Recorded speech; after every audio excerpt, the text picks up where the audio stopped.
94% or more of these people that are incarcerated today will walk out into our communities Right. one day. And so we kind of have this thought process of kind of just lock them up, throw away the key, don't think about them. But the reality is they're going to come home back to our communities one day, and they can either come home better people and disciples of Jesus, or they can come home better criminals. Hi, welcome back to Abundant Hope Podcast. My name is Sarah. I'm so excited for today's episode. I'm here with my incredibly talented co-host, Kate Glazer, who's going to introduce our guest speaker today. Yes, we have on Jake Bodine. He is the founder and CEO of God Behind Bars. I was drawn to Jake, and I know, Sarah, you were drawn to Jake's platform as well, because the powerful videos, they're so captivating. We obviously are a very Instagram heavy type of platform. So is Sarah's platform. So when we see these videos that are put out, from God Behind Bars, they are so incredible. I literally watch every single one and tear up. So whoever's running your Instagram, or if you're running your Instagram, Jake, you are doing a phenomenal job. Truly, it brings so many people in. But Jake is very passionate about God Behind Bars. It's his nonprofit that he founded. And he's very passionate about helping bring people closer to their faith, and through that, finding hope. So we're so excited to talk to you about God Behind Bars and what it is. For people who are listening who don't know what it is, explain a little bit about this nonprofit. And also, we want to talk to you about your personal life as well. You have 5 children, so you are a busy man. So let's jump into God Behind Bars. Tell us what it's about and why you decided to start this amazing nonprofit. Yeah, absolutely. Well, number one, thank you for having me on. It's an honor to be here with you guys. A little backstory about myself. My name is Jake Bodine, and I have the honor of leading this amazing ministry called God Behind Bars. I've grown up in the church world my entire life. My family leads a large ministry, a church out of Las Vegas, Nevada. And I was able to meet my beautiful wife here in Las Vegas, Nevada. And yes, we have had 5 beautiful children together. Absolutely amazing. You might even hear or see some of them in the background. Yeah.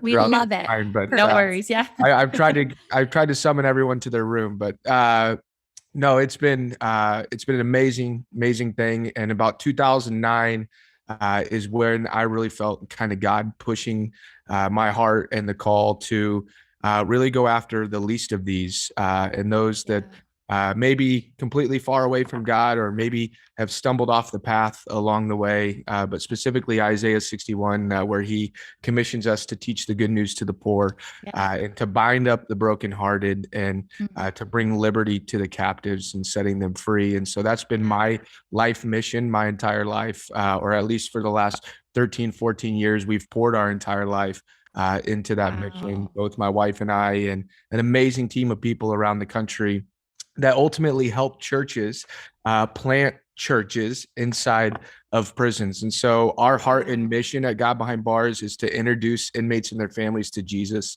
and to connect them to the local church.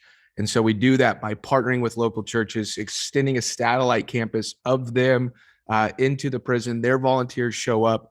They kind of make that a part of their church home. Those individuals that are incarcerated in that facility get introduced to Jesus during that time there. They get introduced to that local church, and then hopefully they have a church that they can call home before ever being released from prison. And so we have 54 of these church plants in prisons across the country. Wow. We have another 27 slated to launch this year. So our team is working extremely amazing. Yeah, and we're really excited. I think last year we had close to 90,000 people in services across the U.S., and that was during the height of a pandemic. We're just getting ready to reopen. In fact, one of the things that happened during the pandemic, it caused us to kind of become creative in the way that we serve this population of people. And we pressed fast forward on an idea that we thought was going to be 5-6 years away, and we launched an app called the Pando app. Inmates have tablets now inside of these correctional facilities. And we built this app that's basically a Netflix of content that allows them to connect with churches all across the country, from sermons to worship music, to podcasts and devotionals, anything and everything that somebody may need in their spiritual walk. It's given to them 24 hours a day, 7 days a week through this app. And we've already had 400,000 users create accounts that are incarcerated and their loved ones on the outside. And as of today, our report was 70,651 people have given their life to Jesus through this app. Praise the Lord. Yeah, that's amazing. Really remarkable. Honestly, it's probably the greatest spiritual impact. What we thought was ultimately may end our ministry, God used that time and season to allow and usher in one of the greatest spiritual impacts that I believe us as an organization may ever be a part of. So. Wow. Won't he do it? I feel like my mouth is on the floor because that is such incredible news. And you are the reason for this. I mean, you obviously have a team, but like, what made you think to do this? You sat down one day and you're like, this is going to be my life passion. Like, what kind of led you to starting this ministry? Yeah, really good question. Football was my passion for the majority of my young adult life. I played it from the time I was 5 years old all the way through college. Here in Las Vegas, we have a very unique dynamic when it comes to the living situation. It's not built like most cities to where you have these highly affluent areas and then you have these areas of poverty. It's kind of a big melting pot just mixed in for people. And so football was kind of my gateway to being introduced to probably people that I most likely would have never rubbed shoulders with otherwise. And so I got to see all different walks of life. And some of my closest friends came from a very impoverished lifestyle where their family members were in and out of prison. Our senior year of high school and freshman year of college, I had a lot of friends that got caught up in that same lifestyle that their generations before them were leading, and selling drugs and auto theft. And one of my closest friends, Ryan Visciano, he's since passed, but he went away to prison. And I had just got done playing college football. I was back here volunteering at one of my dad's satellite campuses of their church. And Ryan's mom called me while I was there that Saturday, setting up and tearing down this high school. And she had told me that Ryan had gotten caught up in a issue with a grand theft auto case, and that he was going to go away to prison for 2 or 3 years, and that she just needed prayer and she didn't know what to do or where to go. And I had that conversation, but when I hung up the phone, I'm sitting there processing all of this while setting up this campus. And I thought to myself, why couldn't we do this in a prison? Who is going to reach the Ryans in the world? Is Ryan's life over? Does he have hope? Does he have purpose? And so I just kind of began to dream what it may look like to serve inside of prisons. And then a few weeks later, I went over to my dad's house again, and he had his leadership team there, and they were talking about taking Central to the least likely places of the world. And they had college campuses, military bases, anything and everything you could think of to where you could launch a campus they had up on this easel other than prisons. And I threw out the idea, why not prisons? And everybody in that room was kind of like, man, that's a great idea, but yeah, thanks, but no thanks. There's so much bureaucracy, red tape. We would never be able to do it.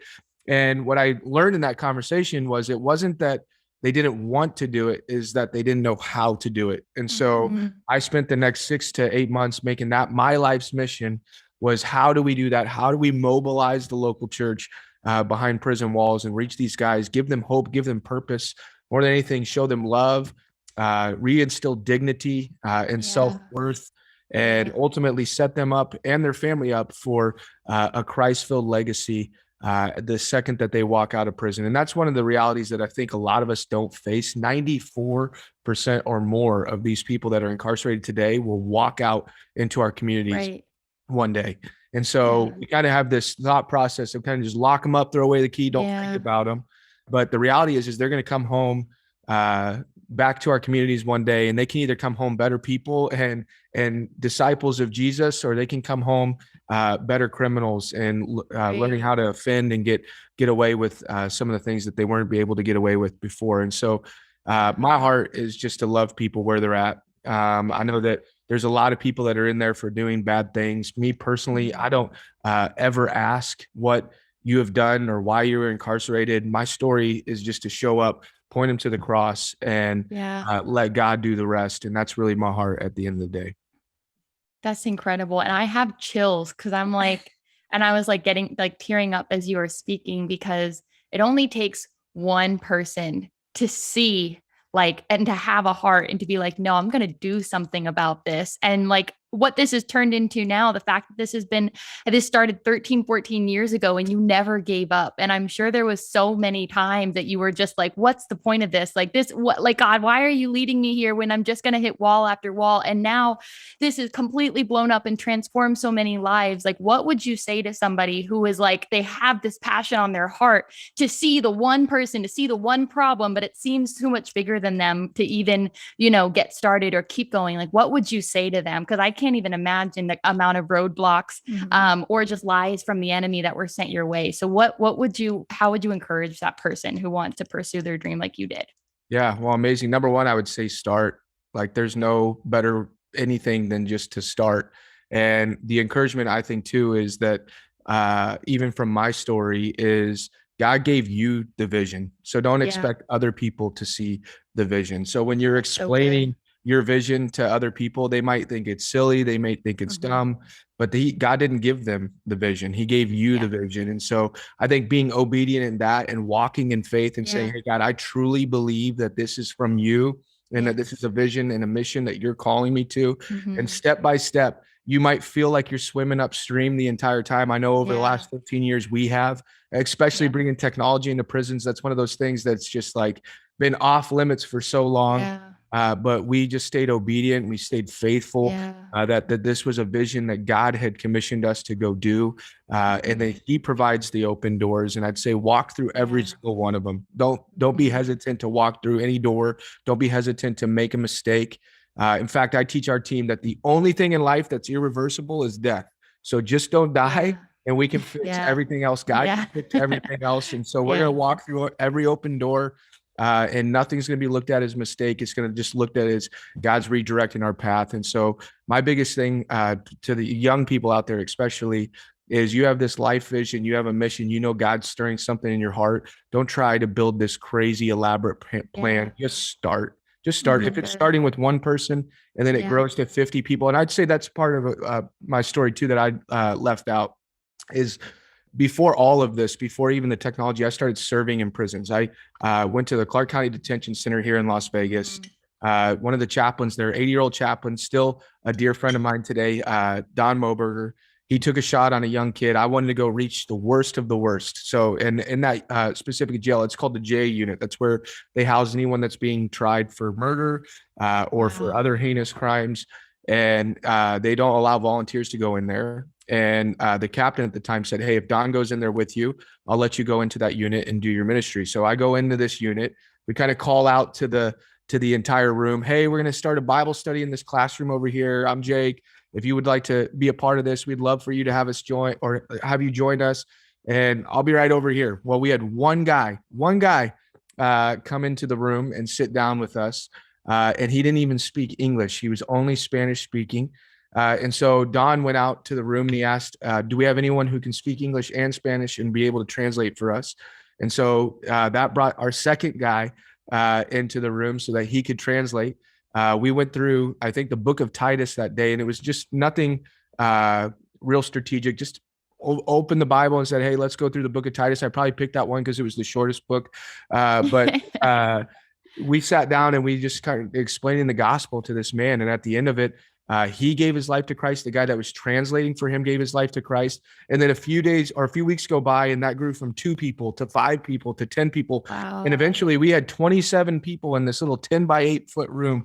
We're all sit there like this, just shoulder to shoulder, as tight as it can be. And that's before God even birthed the whole vision of what God Behind Bars has turned into today. And all it took was just me having a little bit of passion and a little bit of faith and starting, and the rest God figured out along the way. So that is so good, because it's all about starting with that one person and seeing how that amplifies and magnifies. And I feel like that's how Sarah and myself, that's how our community started. Hope Rises was this tiny little baby that like impacted no one 5 years ago. And look where it's grown. And Sarah, you've gone viral with your story and how many people you impact.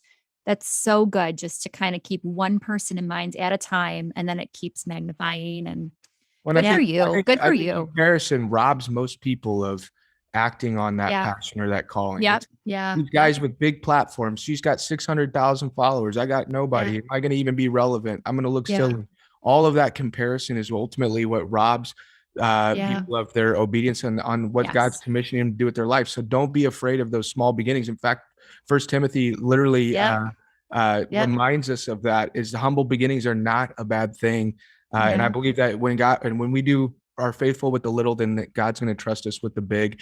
And I Mhm. constantly remind our team that as well, is that, hey, we were faithful with the little, so let's remain faithful with the big. Yeah. We're going to continue to point people towards Jesus. That's going to be the main focus. It isn't about me. It's not about my success. It's about his Yeah. success and his glory at the end of the day. And I believe that God honors that and blesses that when we keep that at the forefront of everything that we do.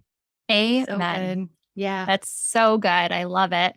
Talk about what you're actually doing in these prisons, because if you watch your Instagram videos, you are, Yeah. baptizing is a huge, you're actually reuniting families. Talk about some of these really beautiful, heartfelt moments that are just so captivating, but also life-changing for these prisoners and their families. Oh, absolutely. One of the from leading people to Jesus, that's my life mission. So if I can do that a million times over, that's what I want to do. And then ultimately having them take that next step in baptism, us creating a pathway for that to take place is very important to us as well. But the family reunification aspects of what we do is honestly one of my most favorite things that we do as an organization. Being a dad of 5 and even trying to put myself in these guys' shoes, that they're locked up away from their kids, what their kids are feeling and going through, what they are feeling and going through. I will say that the majority of people in prison are not monsters. They have feelings, they have emotion, they are brokenhearted and truly have a sorrowful heart over some of the things that they have done that got them there. And so, but at the end of the day, they're still dads. And they want the dignity of being a father. And so one of the things our organization has taken a passion to over the last few years is continuing to give them that dignity, make dad a hero back in the child's life again. So ultimately he can become the spiritual leader of that home again. I read some stats. I believe that it was like if a mom is the first one to become Christian in her household, that there's a 15% chance that she's going to lead the rest of the family to Jesus. If a student becomes the first one to make Jesus the leader and forgiver of their life in their household, there's like a 5% chance that they're going to be able to make the rest of the household convert to that faith as well. And then if a father makes Jesus the leader and forgiver of their life, there's a 95% chance that he'll be able to convert the rest of the household to that same belief. And so we really focus on pouring into them and then ultimately making them heroes back in their child's lives again, so that they have the opportunity to be the influence, the spiritual influence, and leaving that Christ-filled legacy and ultimately breaking generational sin that has probably happened for generation after generation. That is a majority of the reason why that a lot of these guys are there. But we do that through a couple of special events. One is All Is Bright, and that's around the Christmas holiday. We put on a big event where we kind of turn a room inside of a facility into a winter wonderland. We put on an elegant dinner for these families. We set up a mock shopping mall so that the dads can go through and pick out gifts and toys for their kids. And then they get to wrap them, address them from themselves to their children and bless them with gifts. And then ultimately have the opportunity through the 3 to 4 hours that we're in there to, one, be introduced to their kids, a lot of them for the very first time in a long time, but some of them for the first time ever. Probably at every one of our events, out of maybe 150 kids that we have there, there's 2 to 5 that have never met their parent in their entire life. Wow. And so it's their first introduction together, and we call it a prodigal moment. But there's a red carpet, and dad walks out of the red carpet and the kids walk out of the red carpet and they get to embrace for the first time. And those moments are, like you described, what we post on a lot of our social media, just extremely emotional, and watching the raw emotion of both dad and these children, or mom and these children, embracing for the very first time. But that whole moment is just the hope of that is that it's just the ignite of a relationship, that mom and dad get the opportunity to talk about their testimony, their faith, with their kids. And then through things like the Pando app, where they can log on and watch a lot of the same content and continue to describe that through their letters, or talk about that through their letters, their phone calls, visitations, whatever, that mom and dad get to kind of be an influence back in their lives with a spiritual common ground that may not otherwise be there if these events didn't take place. So. Yeah. And talk about, because some of these inmates are on death row, correct? So they're not going to get out, but there's still so much hope for them. How are they sort of like living through that? Or how is your ministry helping them, because they have no chance in getting out to be with their family? So how can you talk about a story that really kind of sticks out in your mind as to how someone on death row can even feel hope and love and faith? Because that has got to be very hard. Yeah, absolutely. So death row inmates, they're, just to put a little context to that, those people, very few left in the country, but they're locked up 24 hours a day, 7 days a week, and don't get much. And we have some ministry that goes and does death row to where we just get to share the gospel with those guys. But lifers, those who are doing life in prison, there is about 6 to 7% of the population that is doing life in prison. And we cater to that as well through a leadership academy that we do to where we give them purpose in a mission field to have while they're incarcerated in their very community. In fact, Jimmy, his story is most recently posted on our social media, is one of those guys. We launched a seminary at Hardy Correctional Institution about 4 years ago. We have since had our very first graduating class this last fall. And the whole goal was to give these guys a ministerial degree to where they actually become inmate pastors. And then we send them out in twos across the state of Florida to where they become pastors in their very community. They'll never be released from prison again, but they still have purpose. They still have a mission. They still have a mission field. And so we trained, equipped, and ultimately mobilized them. And then we just launched a campus at Polk Correctional Institution about 4 weeks ago now, up in Lakeland, Florida. And at our launch, Jimmy was there to help lead the launch of that church plant inside of that prison. Now he's going to be the inmate pastor that oversees that church on a weekly basis and sits down and mentors with the guys, counsels the guys, spiritually guides the guys as their pastor. And he's an inmate that will most likely never be released from prison, but God is still giving him purpose. He's still giving him mission, and he ultimately still has a mission field. And he's come alongside of us and on our team to be the pastor of that location. And our goal and our heart is to give guys just like Jimmy that opportunity all across the U.S. saying, hey, God is not done with you. If you still have breath in your lungs, there's still purpose and there's still mission here for you to fulfill. And so given the Jimmys of the world who may not ever physically step out in our society again, an opportunity to still have just as much of an impact or influence on that society as we do is a goal and a mission of ours at the end of the day too. Is there anything that Jimmy said to you that like just sticks out in your mind? Like this really has changed his life. Anything that you can like recall or? Yeah, for me, most of them is the dignity and the self-worth. Like if you go, you can watch Jimmy's story on our Instagram, but it's that he feels purpose again.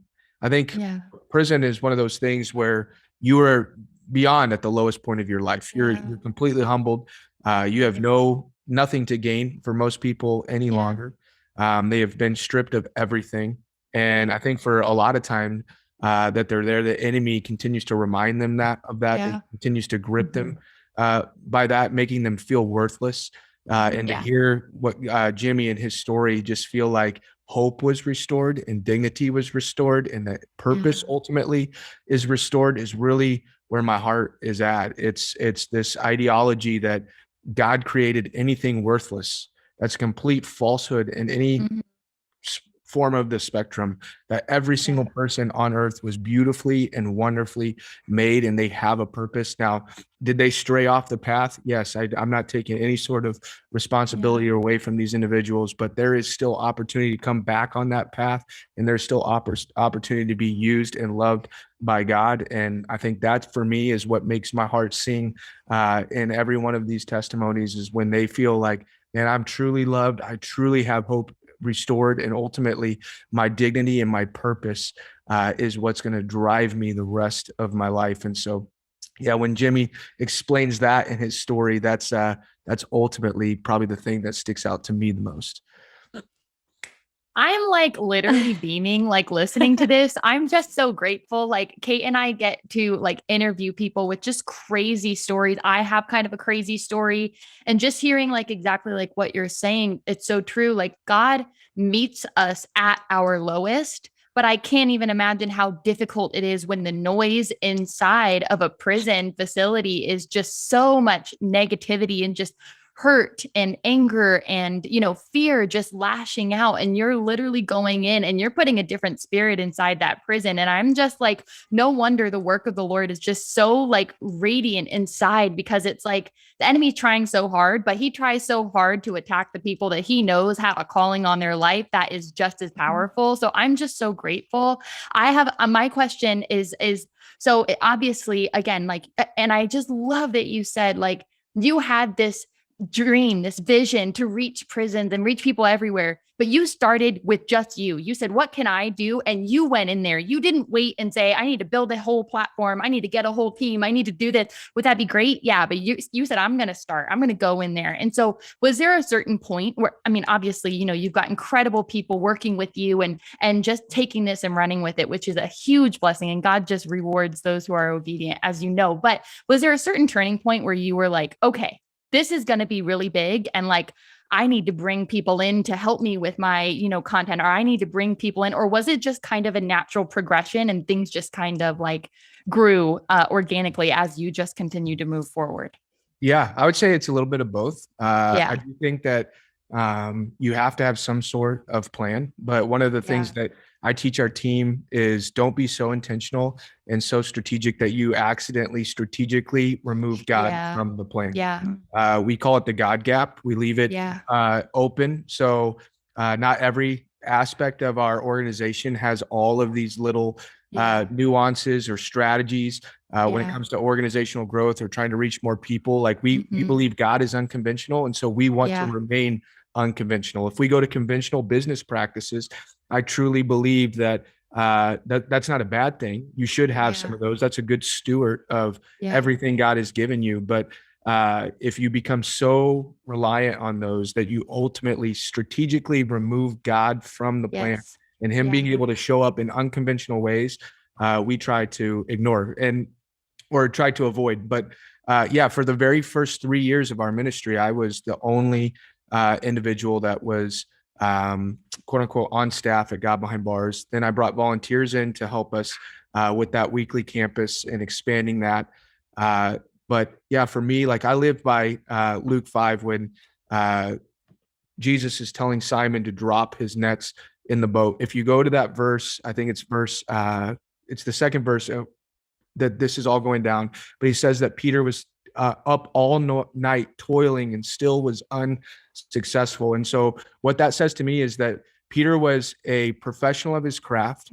He probably knew the exact cast, exact method of what he should be doing. He probably knew the perfect fishing spots of where he should cast his net and ultimately be able to catch fish. And it wasn't until he was on the beach, the most unexpected place to where he could catch a fish, that Jesus said, lower your net. And he is ultimately who filled the boat. And so for me, the most unconventional circumstance where Peter is on the beach is when he got his boat filled.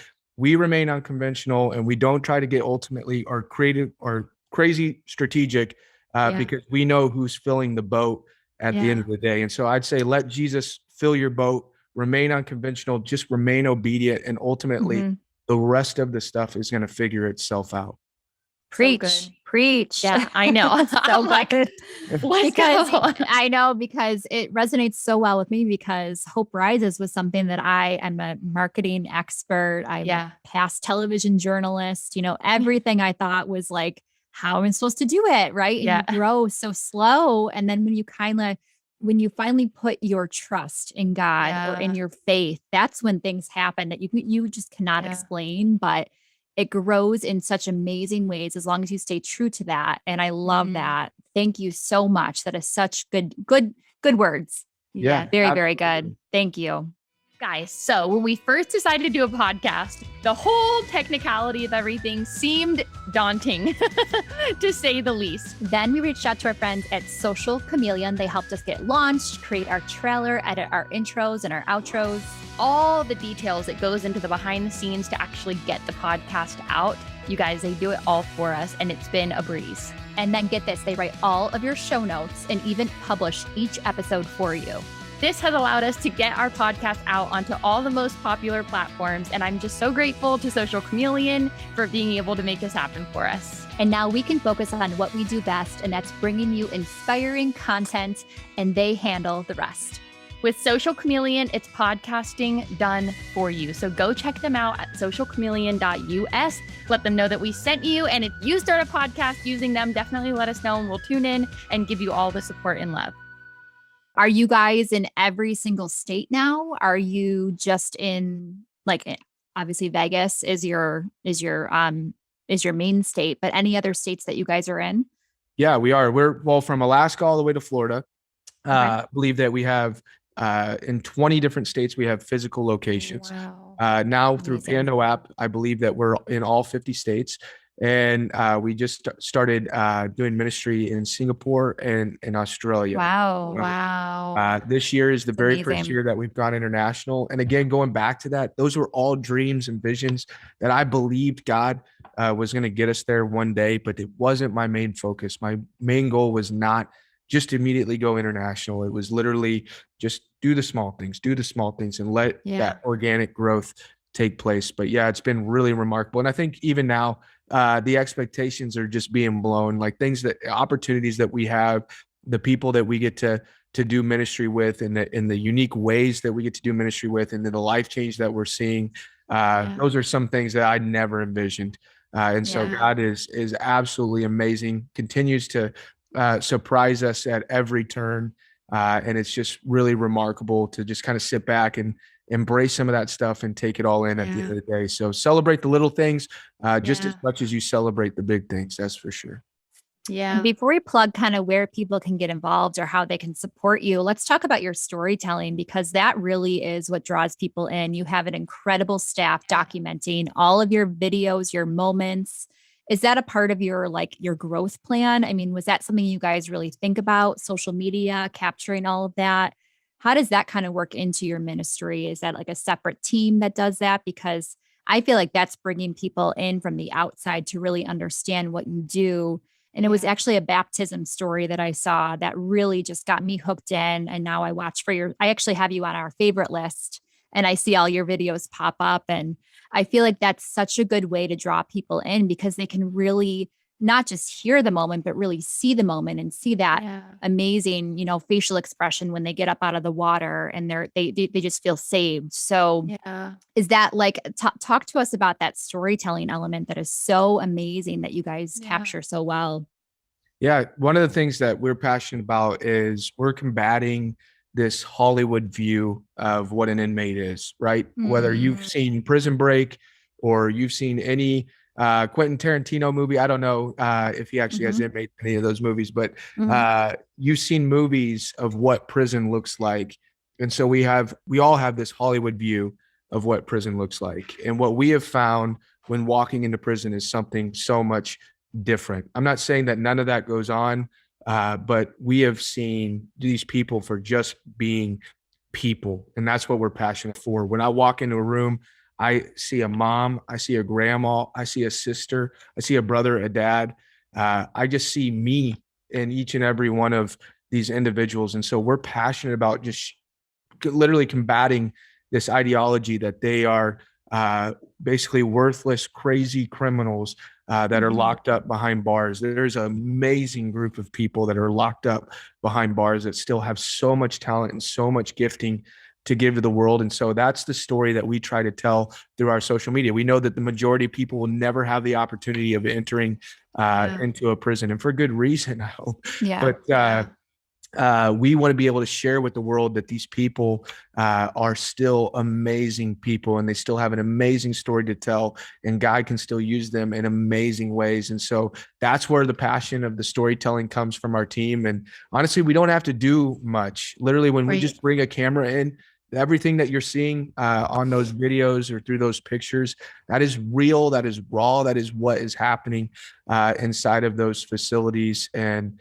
it's absolutely remarkable. And it's not just happening in one, it's happening literally in every single one that we walk into. And so God's doing something powerful. And I believe that if you've read the Bible at all, you know that he uses the unqualified to have the biggest impact. And I believe that if we are praying for revival in this country, if we're praying for revival in this world, I wholeheartedly believe that he's going to start with this population of people that are incarcerated. And at the end of the day, it's their story to tell. And all we're doing is capturing and sharing with the rest of the world.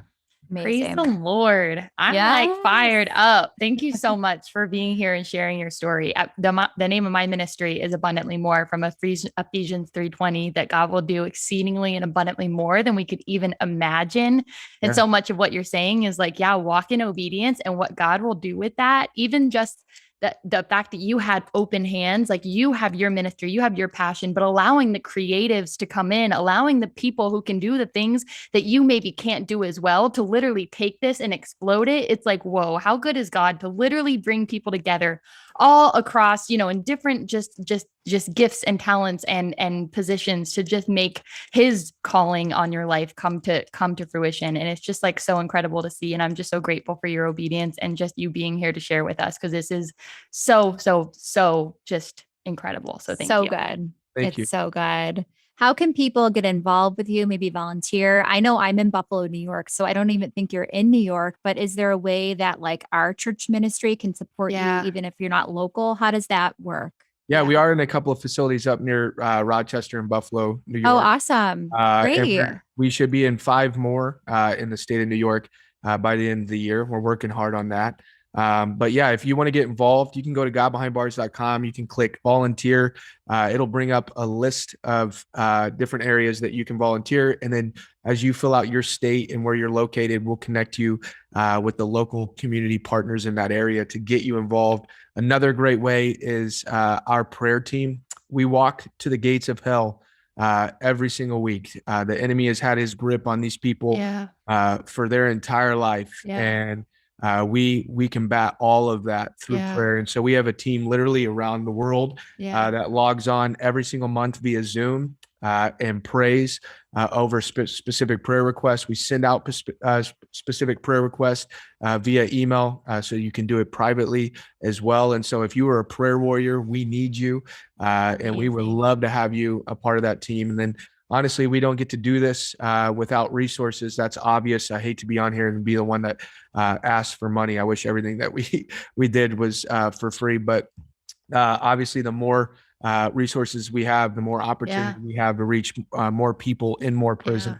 And so if you feel in your heart at all that you're in a position to give financially, you can do that as well. And so we appreciate anything and everything that somebody is able to give. It goes completely to this mission and vision of what God is doing in prisons. And so we're appreciative of that as well. So any way you want to get involved, we'll help you get involved. I encourage you to log on our social media and see some of these videos that we've talked about today, because they are remarkable just to hear these guys and gals' stories. So again, thank you so much for having me on and being a part of this podcast and your ministry. It's absolutely amazing what you guys are exposing your following to of the work that God is doing all around the world. So I appreciate you guys as well.